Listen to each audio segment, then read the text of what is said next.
Good morning, everyone. Welcome back to another day, another week on the Damage Report. And I think it's important, before we get into the news, just get it out. What are you going to say? Come on.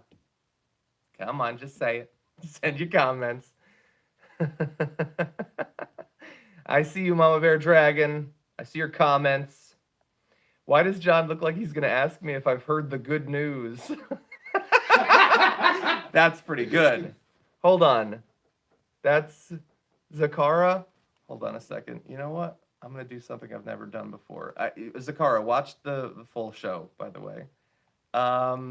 Okay. Okay. So we've got news that does not just involve the state of my facial hair. So get off my back. Non-human humanist. Member for 23 months says, hi to all here. Carnival, we all get the day off, paid, so sending much love. That's awesome. I'm already jealous. Anyway, we do have news, if anybody's concerned about that we're going to jump into in just a second. Shut up. Let's take a look. John found Jesus. What the hell?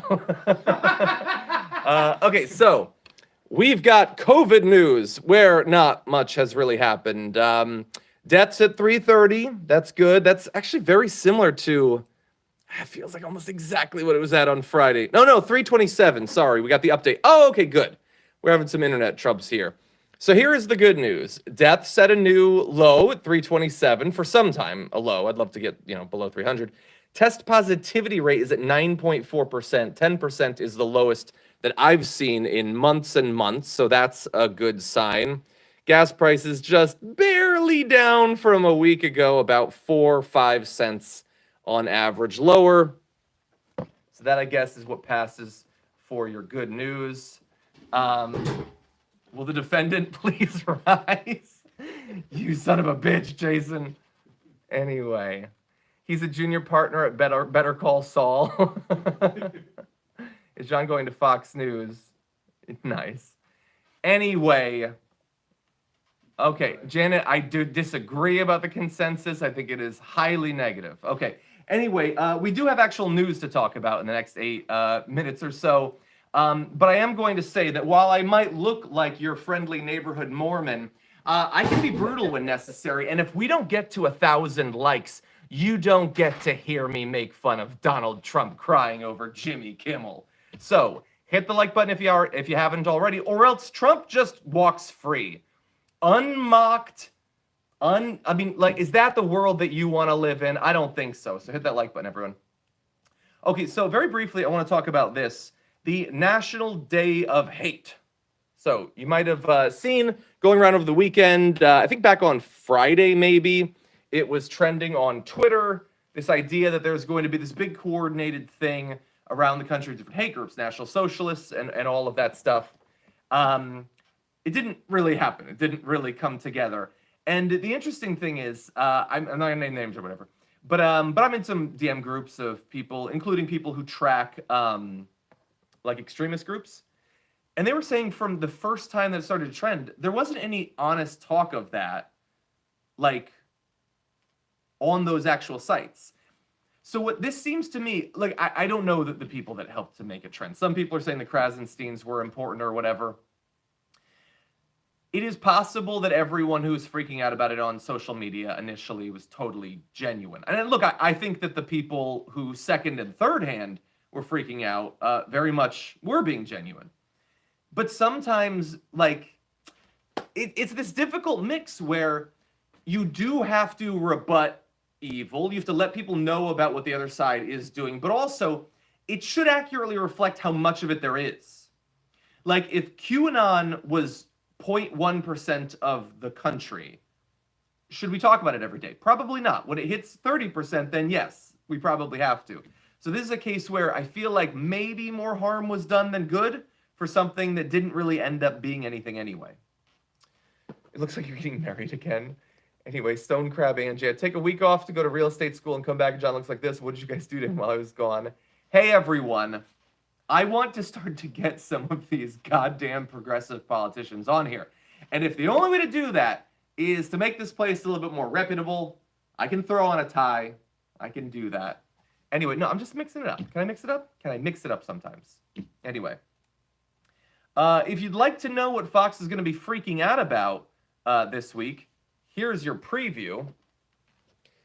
The James Bond novels are going to be reissued with the racial references removed, including the removal of the N-word and things like that. This is Ian Fleming's James Bond novels. It's been 70 years since the first one, Casino Royale, was released.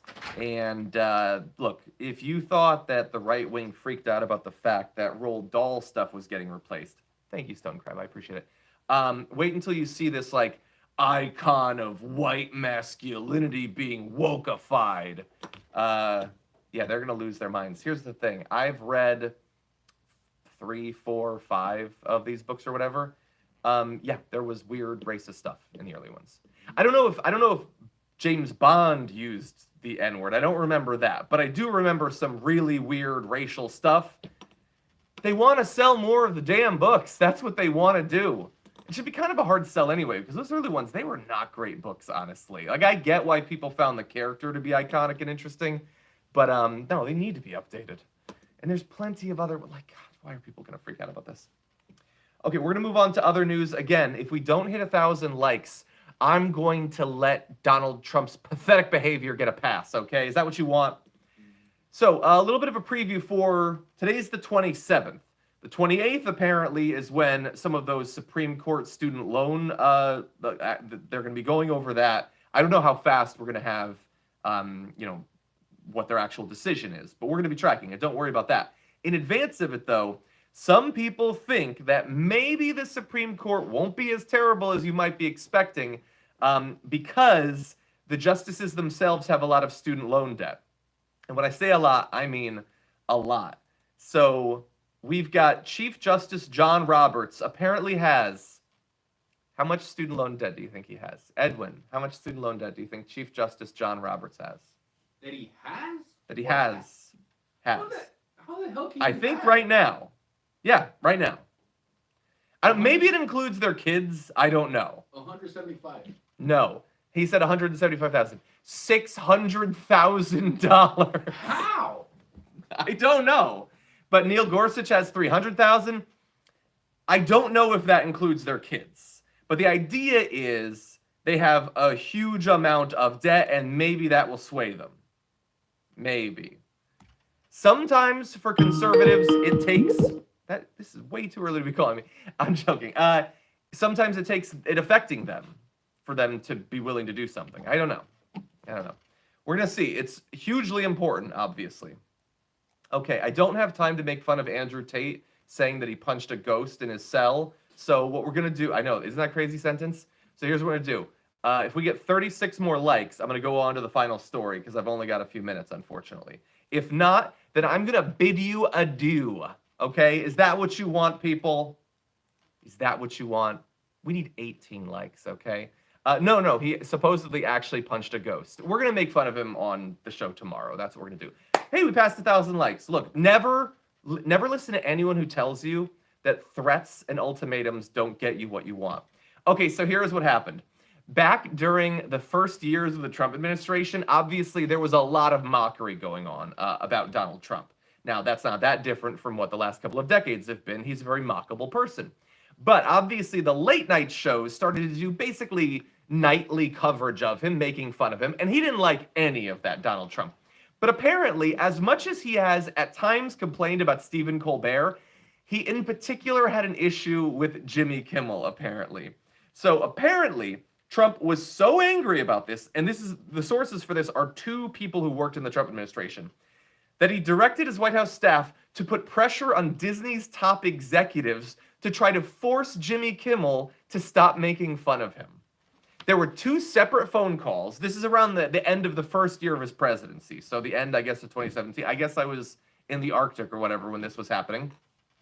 They were putting pressure on him, saying that he was very dishonest and doing things that Trump would have once sued over. Those are the threats that they made to the top brass at Disney, alluding to the possibility that if Jimmy Kimmel doesn't stop making fun of him, Trump, the president of the United States, might sue Disney over it. At least one phone call to Disney that I know of, a third former official said, I don't know to who, but it happened. Nobody thought it was going to change anything, but Trump was focused on it, so we had to do something. It was doing something mostly to say to Trump, hey, we did this. And here's the thing. Obviously, it didn't stop. Oh, yeah, no, Jimmy Kimmel is going to make fun of him so much tonight. I don't watch Jimmy Kimmel. He seems fine. I'm not a huge fan or whatever, so I don't watch a lot of that stuff. And nothing against it, but he's going to, I think, rightly take a massive victory lap tonight. But think about what male weakness produces. So not only did it produce an adult in Donald Trump that even becoming president of the United States didn't provide him with enough self-esteem or confidence to just give a pass to the fact that a late night comedian is making fun of you, which is like the main thing that they do. They make fun of the president. But on top of that, because he had to try to do something, he then got people, subordinates of his, that are supposed to respect him, to go and put pressure on execs. They know nothing is going to come of it. They are just doing it because they know now how pathetic you are, and they need to be able to tell you they tried at least. So there was nothing. He wasn't going to get rid of how pathetic he looked in front of the country, but he layered on top of that the people he has a close working relationship with losing just a bit more respect for him. This is what toxic conservative masculinity will do to you. Like meth, not even once. Anyway, unfortunately, that's all the time we have. I can see them calling me over and over again on the Skype. So, in 14 minutes, we've got the Damage Report. Francesca Fiorentini is going to be joining me. If you enjoyed making fun of my shorn look, just wait until you get a load of Francesca doing it, because she doesn't even know yet that I did this, and I have a feeling she's going to tear me a new one. And I'm going to have to ask my producers to put pressure on Matt Lieb to get her to stop. Anyway, with that said, I will see you in just a few.